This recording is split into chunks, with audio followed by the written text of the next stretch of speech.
ये है, एक वाकया यूं है कि एक बंदा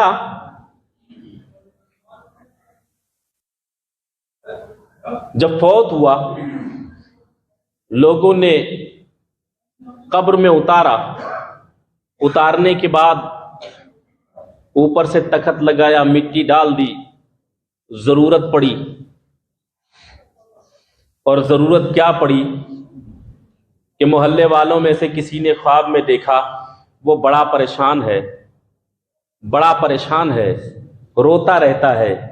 तो उसने शोर मचाया कि मैं 2-3 दिन से लगातार ख्वाब देख रहा हूं कि फला आदमी जो अभी जल्द ही फौत हुआ है वो बार बार मेरे पास आके रोता रहता है और मुझसे कहता है कि काश मेरी कोई कब्र खोद करके मेरे हालात का जायजा ले लेता। तो एक बार खोद के देखते हैं। तो लोगों का मशवरा हुआ एक बार खोद के देख लेते हैं मामला क्या है। जब खोदा गया कब्र उसकी, तो क्या देखते हैं कि उसका मुंह किबले की तरफ से फिरा हुआ है और बदन तो उसका है, और उसका जो मुंह है अल्लाह अकबर खिंजीर का बन गया।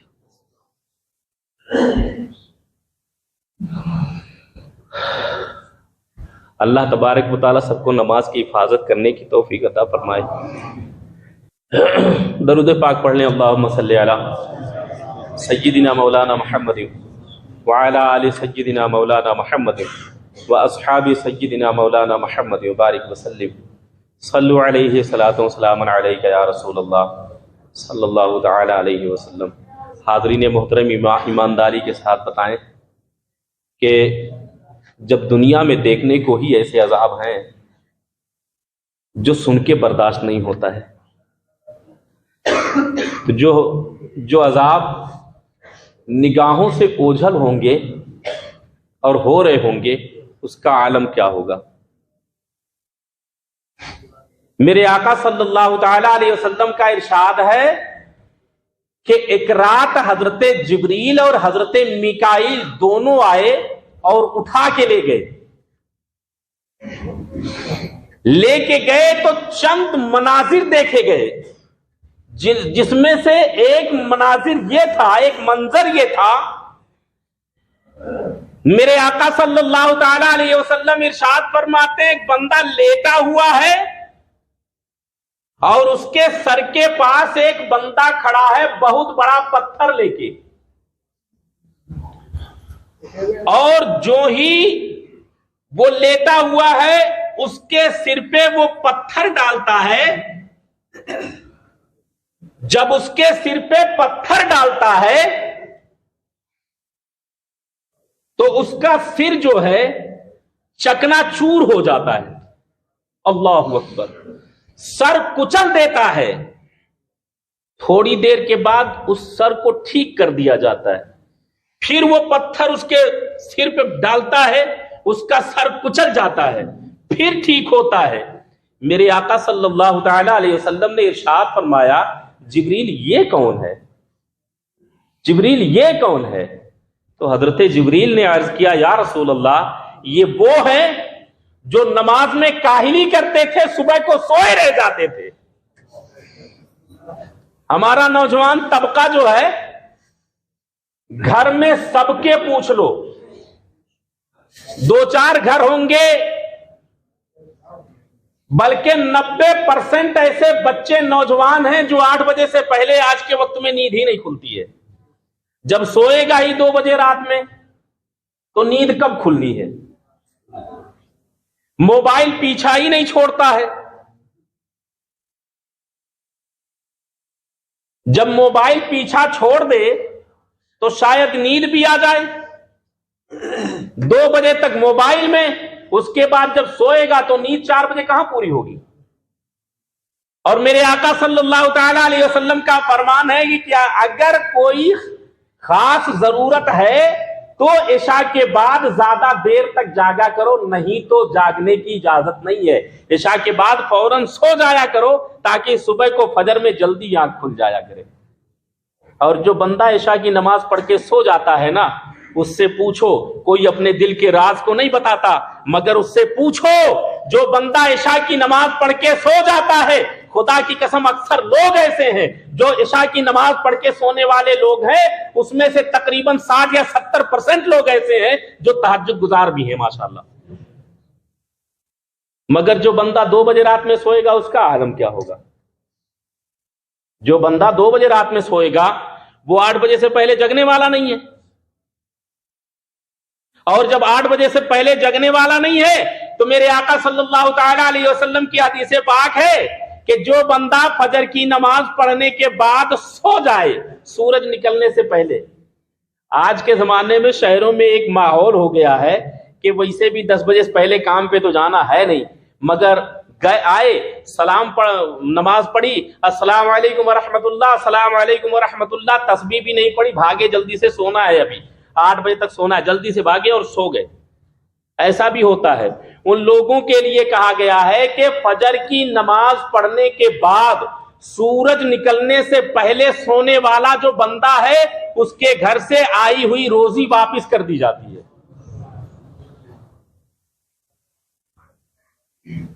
जब नमाज भी पढ़ी, फजर की नमाज पढ़ने के बाद सूरज निकलने से पहले सो भी गया, उसकी भी रोजी वापस हो गई, तो जो बताओ सुबह 8 बजे तक सोता होगा उसका आलम क्या होगा? हमने कभी इस चीज का अंदाजा नहीं लगाया है। मुसलमानों, तौबा करने में भलाई है। अल्लाह की पकड़ बड़ी सख्त है और अल्लाह की पकड़ में नहीं बल्कि अल्लाह की रहमत की गिरफ्त में आने की कोशिश करो कि मौला अपनी रहमत की छींटे हम पर अता फरमा दे। और ये कैसे होगा? मेरे आका सल्लल्लाहु ताला अलैहि वसल्लम ने इरशाद फरमाया, कल बरोज़े क़यामत सबसे पहला हिसाब जो होगा वो नमाज का होगा। अल्लाहु अकबर। हमने कभी सोचा ही नहीं है।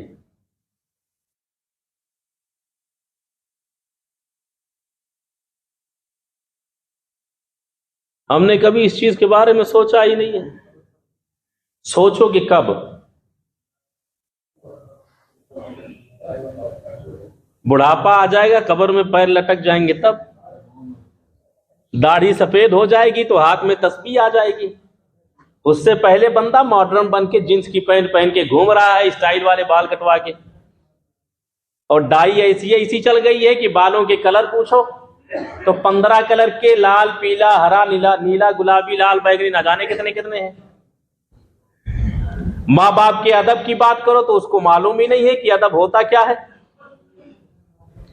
मस्जिद का एहतराम की बात करो तो अगर आया भी है, मस्जिद का एहतराम मालूम ही नहीं है क्या है। नमाज के ताल्लुक से अगर पूछो नमाज में फराइज कितने हैं तो उसने बस खाली इतना कह दिया कि लोगों को देखा रुकू करते हुए, सजदा करते हुए, तो हमने भी रुकू कर लिया और सजदा कर लिया। नमाज के अरकान ही नहीं मालूम है। बताओ हमारी कौम कहां जाएगी?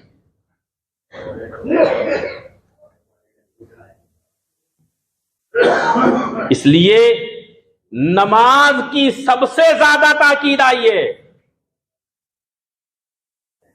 नमाज पढ़ोगे चेहरे पर नूर आएगा, सुभान अल्लाह। नमाज पढ़ोगे रोजी में बरकतें होंगी, सुभान अल्लाह। नमाज पढ़ोगे दिल रोशन हो जाएगा। नमाज पढ़ोगे कारोबार में तरक्की हो जाएगी। नमाज पढ़ोगे माँ बाप के फरमा बरदार बन जाओगे। नमाज पढ़ोगे शराब से दूर हो जाओगे। नमाज पढ़ोगे मनशियात से दूर हो जाओगे। नमाज पढ़ोगे दिल को ठंडक मिलेगी। नमाज पढ़ोगे, नमाज दीन का सुकून है। नमाज पढ़ोगे, नमाज मेरे आका की आंखों की ठंडक है। नमाज पढ़ोगे, नमाज के बारे में आता है अस्सलातो इमादुद्दीन, नमाज दीन का खंबा है। अगर किसी ने नमाज को छोड़ा उसने दीन को ढा दिया, और अगर किसी ने नमाज को पढ़ा तो दीन का पिलर खड़ा कर दिया। मुसलमानों, आज तक हमसे गुनाह होते रहे, हमने गुनाह खूब किए हैं, हमने नमाजें खूब छोड़ी हैं, हमने अल्लाह की नाफरमानियां खूब की हैं, मगर खुदा की कसम मुसलमानों, अल्लाह तौबा को कबूल फरमाने वाला है। अल्लाह तौबा को कबूल फरमाने वाला है। अगर सच्चे दिल से तौबा कर ले कि मौला आज से हमने जो भी नमाज छोड़ी है हम उसकी क़ज़ाए उम्री करने को तैयार है मौला, आज के बाद हम नमाज की पाबंदियां करेंगे, हमारी तौबा को कबूल फरमा ले। अल्लाह कबूल फरमा लेगा इंशाअल्लाह, है ना। मगर कोशिश करना होगा, कोशिश करना होगा। अब ऐसा नहीं है, आज के जमाने में भी ये भी तो एक माहौल है ना, मौलाना की तकरीर आज बड़ी जम गई। तकरीर जमाई जाती है, ये बयान जो होता है वो समझाने के लिए होता है। एक आयत पढ़ता हूं, एक आयत की पूरी तफसीर करते करते 2 बज जाते हैं, मुकम्मल बयान नहीं होता है। मैं तो समझाने के लिए आया हूं, तकरीर जमाने के लिए नहीं। तकरीर जमाने वाले और होंगे और राहे रास्त पर लाने के लिए समझाने वाले और होंगे। इसलिए हमारा तो कहना है कि मौला जो मेरी जबान से निकले हक कलमा निकले, और मेरी जबान से जो निकले हक कलमे के साथ साथ लोगों के समझ में आए और लोग उस पर अमल करें। तकरीर करने की जरूरत नहीं, समझाने की जरूरत है और समझने की जरूरत है। हद से ज्यादा समझने की जरूरत है। समझाया तो बहुत जाता है, मगर ईमानदारी के साथ बताएं कि नमाज के लिए चाहे वो इमाम हो, चाहे वो मुकर्रिर हो, चाहे वो नातुखा हो, चाहे वो कोई शायर हो, चाहे माइक पे बोलने वाला कोई भी बंदा हो, नमाज के लिए कहता है कि नहीं? कहता है ना, सब कहते हैं। जो भी खड़ा हुआ नमाज की ताकीद करता है, नमाज की तरगीब देता है, नमाज की तरबियत देता है। मगर ईमानदारी के साथ बताओ, अगर 100 लोग सुनते हैं तो अमल करने वाले कितने है? कोई अमल करने वाले 100 लोग सुनते हैं तो 10 लोग अमल करने वाले। अगर 50 लोग अमल करने वाले, 100 लोग सुनने वाले, 50 लोग अमल करने वाले हो तो खुदा की कसम माहौल सुधर जाएगा, है ना, माहौल सुधर जाएगा। बहरहाल तौबा जो है, तौबा बहुत जरूरी है। इसलिए मुसलमानों तौबा करें, क्योंकि तौबा जो है एक ऐसा हथियार है कि मेरा खुदा इरशाद फरमाता है कि जब बंदा गुनहगार होता है, अनजाने में गुनाह कर लेता है, जब बंदा अनजाने में गुनाह कर ले और फिर तौबा करे तो वो बंदा मुझसे सबसे ज्यादा करीब हो जाता है। सुभान अल्लाह, सबसे ज्यादा करीब हो जाता है। और तमाम जहान में सबसे ज्यादा पसंदीदा मेरा बंदा ही वही है जो गुनाह के बाद तौबा, सच्ची तौबा कर लिया। तो इसलिए हमें तौबा करनी है और तौबा के साथ साथ आज से हमें नमाजी बनना है और नमाज के साथ साथ नमाज को बचाना भी है, नमाज को कायम भी रखना है। ऐसा नहीं है कि आज बयान हुआ, असर में आए मगरिब गायब कर दी, मगरिब में आए इशा गायब कर दी। हमें चाहिए कि जरूरी नहीं है कि हम मस्जिद ही पहुंचे, अगर दूर है मस्जिद से तो जहां पे है वक्त आ गया वहीं पे नमाज पढ़ ले। जरूरी ये होता है, जहां पे है नमाज वहीं पढ़ ले।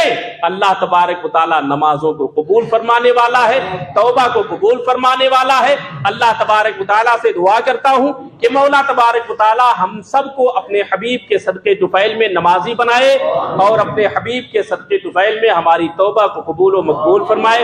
अस्तगफिरुल्लाह तआला रब्बी मिन कुल्ली ज़ंबिन व अतूबु इलैहि व आखिरु दावाना अनिल हम्दुलिल्लाहि।